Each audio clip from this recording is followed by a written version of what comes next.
Hey everybody, we're going to take a look now at question 9 from your chapter practice test. We've got a survey asks a random sample of 1,500 adults in Ohio if they support an increase in the sales tax from 5% to 6%. Most people would probably say no, I don't support that increase. Even if that additional revenue is going to education, but that's just my political bias going up at you.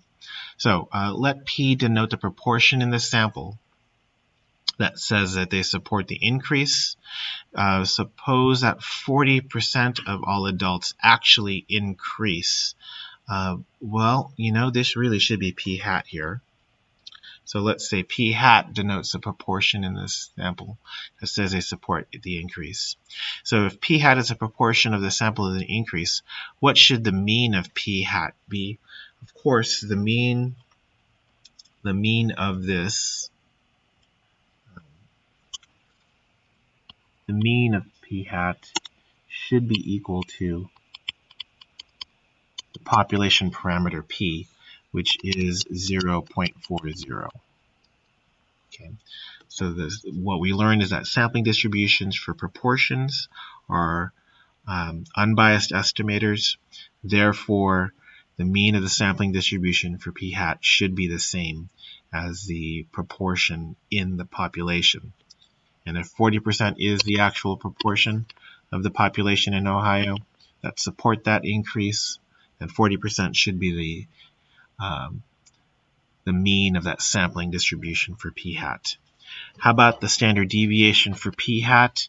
Here's a formula that works out for us. We looked at the derivation in class, but long story short, that formula is equal to the parameter value of P multiplied by 1 minus that parameter value of P. A lot of us are calling that Q. And then you're dividing that by 1,500.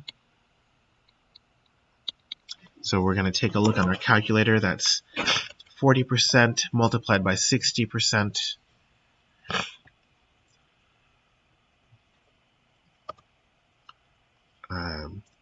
I forgot the square root. That's the opposite of a square root, isn't it? The square root of, and then now we'll get our fraction bar. 40% multiplied by 1 minus 40%. I'm going to pretend I don't know that that's 60%. And then divided by the sample size. I don't actually remember. What is the sample size? 1,500. That's a big sample. 1,500. That gets us 0.0126. So we are in the place where we are looking at proportions, and every time we do a calculation for proportions, I do want 4 decimal places. That's why we have 0.0126, not anything less, not anything more. Explain why we can use the formula for the standard deviation. Well, that's because the 10% rule should hold. Let me type that out. Pick an appropriate font. How about my good friend Kristen? I like Kristen.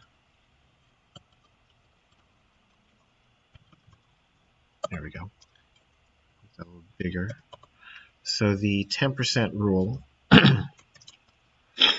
it holds for this equation or for this sample. So what does that mean?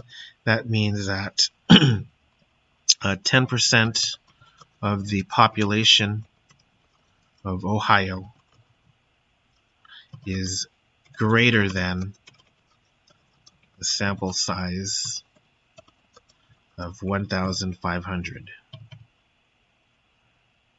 If you do some maths, that means that the population of Ohio should be greater than, let's see, 15,000. Yeah. I don't know much about populations and politics here, but I'm pretty sure that the population of Ohio is greater than 15,000. That's not really big at all. So, oh, you know what? We should say the population of adults in Ohio. I don't know if that shouldn't change anything. The population of adults in Ohio should be greater than 15,000. Right? Not a problem. So that means that that our sample is from a basically binomial setting. Okay.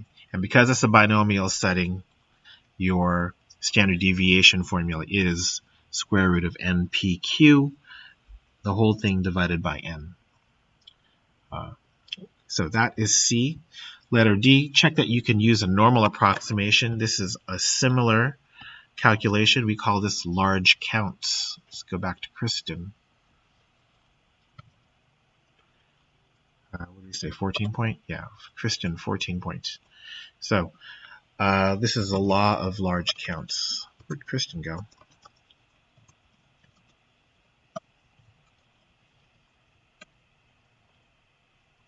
I'm upset that it didn't give me my font. Give me my font. Thank you. I know that's a pretty corny font. So the law of large counts, this says NP needs to be greater than or equal to 10. Should be greater than or equal to 10. So our N here is 1500. Our P is 0.4. And that is 600. That's definitely greater than or equal to 10. The other way around, NP, N times 1 minus P, that also has to be greater than or equal to 10. And for us, that's our sample size, 1500 multiplied by 0.6. Yep, that's greater than 10.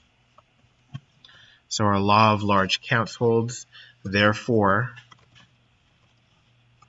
our binomial setting, I'm putting it in quotes because it's not actually binomial, but it's really close, is also approximately normal. Okay, that's normal with a capital N. Okay, so let's find the probability that P takes on a value somewhere between 0.37 and 0.43. So we're going to have to calculate a few things to do this. Or do we? No, we have all those. We have everything we need. So we're going to get our z-scores first. Z1, that's going to be equal to 0.37 minus our mean of 0.40 divided by our standard deviation of 0.0126. We'll grab our calculator to do that.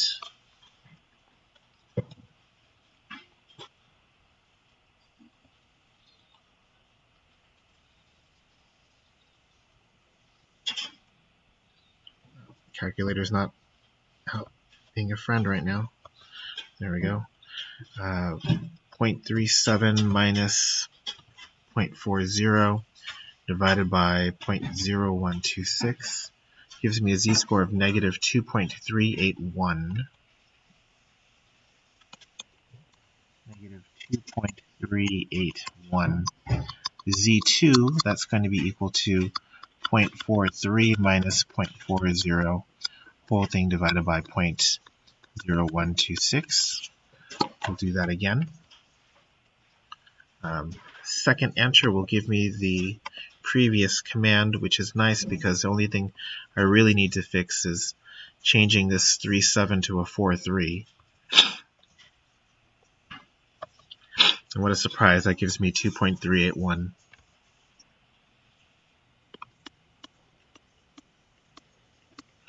And now, of course, this comes at the part where we're going to now ignore what we just did, and I always feel strange to tell you to ignore all that, but this is what we have to do. So we're going to go back to Kristen at 14 points.